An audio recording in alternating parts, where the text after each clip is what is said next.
At the Stouffville BMX track, there's a lot of, like we like to call them, jumps and bumps, if you will, okay?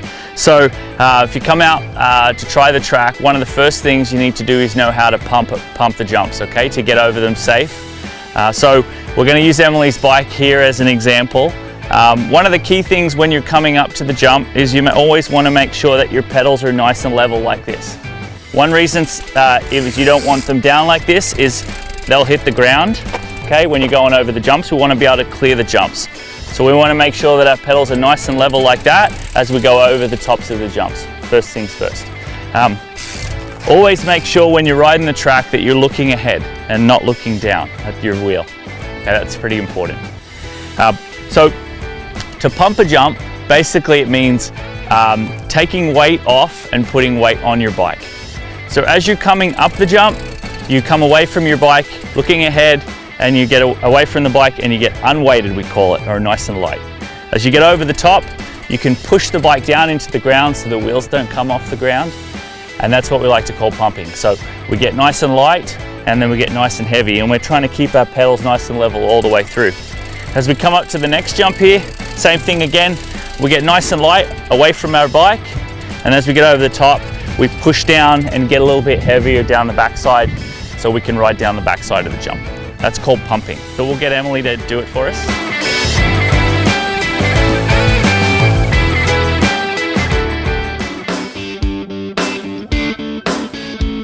So we're here at one of the corners here, first corner at Stouffville BMX, and we like to call them corners or berms. Either one is fine. So on this track we have 2 left-hand corners and 1 right-hand corner. So a couple of things that are really important when you're doing cornering is to always make sure that you look where you want to go. So that's the first thing. The same thing we talked about when we talked about pumping the jumps is to make sure that your pedals don't hit the ground. So when you're turning left, you want your inside pedal to be high. So we're turning left, left pedal high, and I'll grab the bike off Emily here actually, and I'll give you an example of what I mean by that. So as we're turning the corner left, this is my left pedal. We're going to keep it up nice and high, and we're going to go around the corner, and there's lots of clearance so that we don't hit our bike on the ground. If we did it the other way around, turn the corner, you can see it hits the ground like that, okay? So we want to make sure that we have them left pedal high or flat when we go around the corner. Again, turning left, making sure that we're turning our bike a little bit to the left and we're leaning into the corner, and always look where we want to go.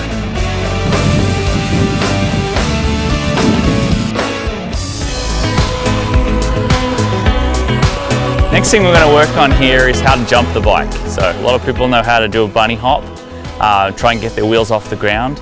And basically you can see here we've got a whole bunch of different jumps. As the jump goes up, that's called the lip. So that allows us to get some launch off the jump with our bike. And then we have to actually create some of that momentum so that we're up in the air. So basically like getting down again, getting a little bit heavy, and then as we're getting up the jump, we get a bit light, like we're jumping off the ground. All right, so that's what we're trying to do, but we're trying to do it with our bicycle. So there's a couple of key things here that we want to do. We want to make sure our pedals are level again when we do the jump.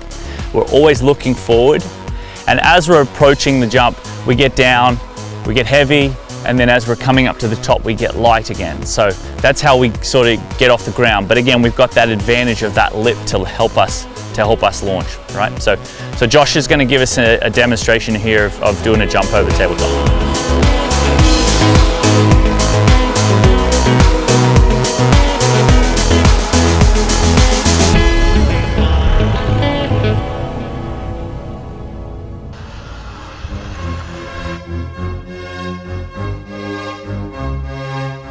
We call it a rhythm section just because it's got lots of different obstacles and you keep a nice rhythm going all the way through, and sometimes there's no pedaling to it. It's just a bunch of bumps and jumps that keep you moving, which as opposed to the first 2 straights here, it might only have a couple. This has about 10 or 12. So there's lots of different obstacles here. You can try different things. Typically on a BMX track, they'll have at least 1 rhythm section. So we have one here at the 3rd straight, all right?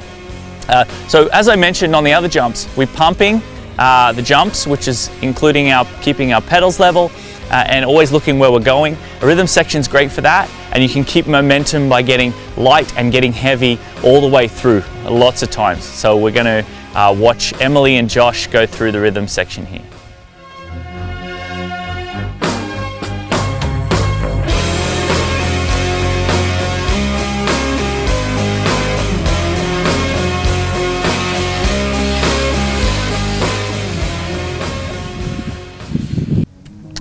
So really important when you're coming out to the track to start off nice and slow. Try not to feel any pressure. And remember some of those key things that I talked about, which is always looking where you want to go. Being relaxed on your bicycle is really important. Making sure your pedals are level.